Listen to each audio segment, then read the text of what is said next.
안녕하세요. NH튜브 헬로부동산 올백자문센터 김효선, 윤수민입니다. 오늘의 주제, 결혼을 앞두고 있는 MZ님들이 정말 너무너무 많이 질문을 주신 내용입니다. 어떤 내용일지 궁금하시죠? 네, 저희가 정말로 많은 MZ님들의 현실적인 고민과 상담을 토대로 야심차게 준비한 주제인데요. 어서 빨리 시작해 보도록 하겠습니다. 네, 그러면 본격적으로 MZ 브로네비 안내를 시작해 보겠습니다.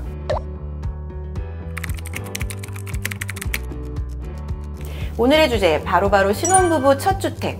주어진 예산이 한정적인 상황에서 나홀로 아파트와 오피스텔 중 어느 것을 선택할지 굉장히 고민이 많으신데요. 네, 저도 저희 회사 MZ님들께 이 질문을 너무 많이 받았는데요. 사실 투자도 그렇지만 내가 직접 살 집을 고르는 거니까 얼마나 많은 고민이 되실까요? 맞아요. 그 마음 너무 저도 이해를 합니다. 특히 최근처럼 수도권 주택 가격이 너무 많이 상승한 상황에서 선택지가 많지 않다 보니까 오늘의 주제에 대한 고민이 더 많으시겠죠. 주로 나홀로 아파트와 오피스텔을 고민하는 이유는 자본금이 제한적이기 때문인데요.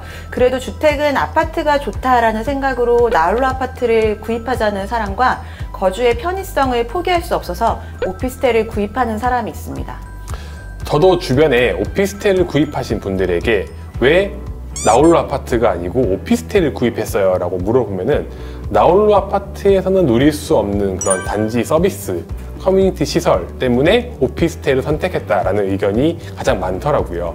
아무래도 오피스텔은 신축인 경우가 좀 많고 근린 시설이 단지에 함께 구성되어 있는 경우가 많아서 실거주하기에 편하긴 하죠. 그런데 반대로 오피스텔을 구입하신 분들 중 가격 하락을 걱정하시는 분들도 많긴 했어요. 아무래도 오피스텔은 아파트의 대체제의 성격이 좀 강하다 보니까 가격이 하락하는 시기에는 아파트보다 훨씬 빨리 하락할 수 있다라는 걱정도 많이들 하시는 것 같습니다. 결국 나홀로 아파트보다 투자 가치는 낮다라고 판단하는 것 같아요. 아파트와 오피스텔의 투자 가치에 어떤 차이가 있을지 궁금하실 텐데요. 그 원인은 토지에 있습니다. 같은 주거 면적이라고 했을 때 아파트와 오피스텔의 토지 면적은 거의 2배, 3배 이상 차이가 나게 되는데요. 오피스텔은 토지 지분이 너무 적다 보니 재개발이나 재건축 등 이렇게 나중에 개발이 좀 어렵습니다. 쉽게 말해서 나홀로 아파트라고 할지라도 아파트는 가격이 상승할 여지가 있는데 반면에 오피스텔은 가격이 상승할 가능성이 크지 않다라는 말씀이시죠? 네. 그런데 현실에서 보면 오피스텔이라고 오르지 않는 것은 아니고 아파트에 비해서 좀 덜 오르고 좀 더 늦게 오르더라고요. 오피스텔이라고 가격이 안 오른다고 말하기는 힘들 것 같아요.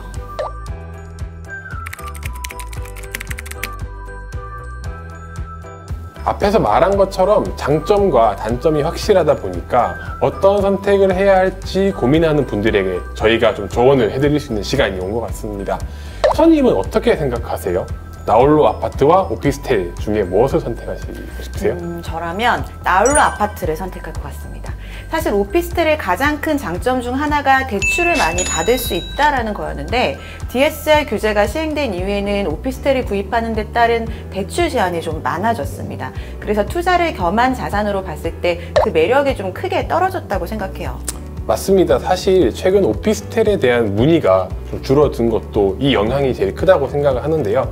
아무래도 오피스텔은 주택이 아니라는 측면에서 좀 더 다양한 위험에 노출될 수는 있겠죠. 그럼 수민님은 어떻게 생각하시는데요? 저는 그럼에도 불구하고 오피스텔을 구입을 할 것 같습니다. 저는 주택을 선택할 때 편의성 같은 이제 부대 시설도 상당히 중요하게 생각을 하는 편이거든요. 그래서 나홀로 아파트에서 몸테크를 할 자신이 좀 없어요.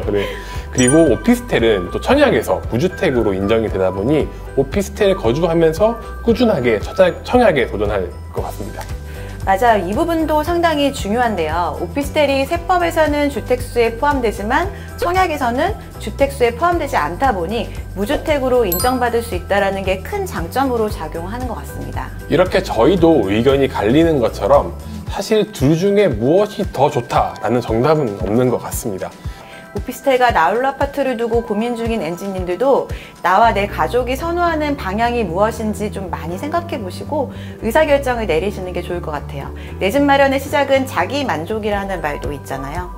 네, 이번 MZ 브로네비는 여기까지 마무리하고 다음번에는 더 새로운 주제로 여러분을 찾아뵙도록 하겠습니다.